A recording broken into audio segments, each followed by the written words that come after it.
Episode 7 of the Daily Dozen. That's Jason Jewell. I'm Jared Cohen. Normally bring you the Rock and Refuel recruiting roundup. We're spotlighting players to watch for the 2016 season in alphabetical order. How about heading over to Red Mountain to get things started? Yeah, one of their top players, only going to be a junior, Lance Lawson. Kind of a do-it-all kid. Has played some quarterback, some wide receivers, some running back. But he had almost 1,000 yards of total offense last year. He's a guy that I think is going to end up being a wide receiver at the next level. Tucson has a lot of talent coming into this season, and one of the guys I know you like most is Jonas Leader over at Canyon del Oro down in Tucson. 6'4", 250 pounds, had a nice offseason from a recruiting standpoint, added offers from NAU and San Jose State, and I think with a great senior season with some good film, those offers will only continue to grow. For sure. This offseason, I asked Chandler head coach Sean Aguano, how are they so good in track? And he makes all his football kids go over there and participate in track in the offseason. And Amani Lee, one of their defensive backs, he had 5 interceptions last year, has a football offer from South Dakota State, but he's also a very talented guy that runs track. He's good in the triple jump, and he has multiple Division I offers. If you followed his Twitter lately, he's just absolutely blown up with Division I track offers. Jaden Lee, offensive lineman at Campo Verde. Now, this is a guy that's only going to be a junior, and what's interesting about this is Coach Ragsdale over at Campo Verde, it's been said that he'd rather not play underclassmen. He wants to give seniors the opportunity. He plays juniors and seniors mostly, but last year they started 2 underclassmen on the offensive line, and Jaden Lee was one of them. And when you look at him, it's like, how do you not start this guy? He is massive. He put on D1 film last year, and I think he could ultimately be one of the more recruited players in Arizona by the time he's a senior. I think one of the more underrated quarterback prospects in the state is Elijah Lawrence over at Mountain Ridge High School. He's a dual threat guy that threw for 2,000 yards and rushed for 800 yards last year. He is getting recruited by multiple academic type schools because he's near a 4.0 GPA.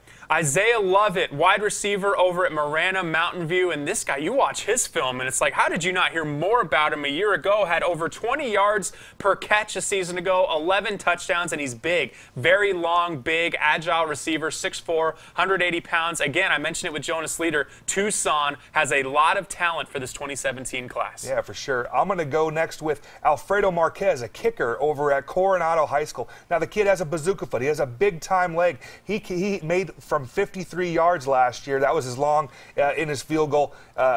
They think over there at Coronado that Marquez is a Division I football player. Eric Marsh over at Desert Edge. There's so many playmakers on offense for Desert Edge, whether it's skill players or even on the offensive line. Their defense isn't talked about enough. And Eric Marsh, linebacker for Desert Edge, is a stud. He was the Defensive Player of the Year in their section a year ago. And as mentioned, there are so many different guys on offense. It's going to be the defense that's going to have to keep them to keep up with that offense if they want another run at a state title. With the leadership of Marsh, I think they're going to be able to make a run at it. I think it's crazy that running back Stone Matthews over at Saguaro High School, he's not really talked about, yet he rushed for over 2,000 yards last year. He's a guy, he doesn't have the Division I offers like those other guys. They have multiple, I think they have 10 kids over at Saguaro High School Division I offers. Stone doesn't have one. He does have some Division II offers, but he's a guy last year, had 2,155 yards rushing and 24 touchdowns. He's a guy, he's the pulse of their offense over there, and it's going to be a reason that they end up making a run at another state championship. And he was pretty much the MVP of the state championship last year. There's no question about it. Wide receiver B.J. McDaniel. I talked about a Mesa, Mountain View Marana wide receiver. How about a Marana wide receiver, a rival? B.J. McDaniel is coming off a great year last year. 650 yards, 7 touchdowns, 5'11", 170 pounds, and has some really good-looking film. I'm going to go with Max Mahalchek as my next guy. He's a tight end, D-end over at Catalina Foothills. Catalina Foothills is loaded next year. They have a bunch of talent. They have a chance to make a run at a title. But he's a guy, he's a coach's son. His dad, Jim Mahalchek, is the offensive line coach at the University of Arizona.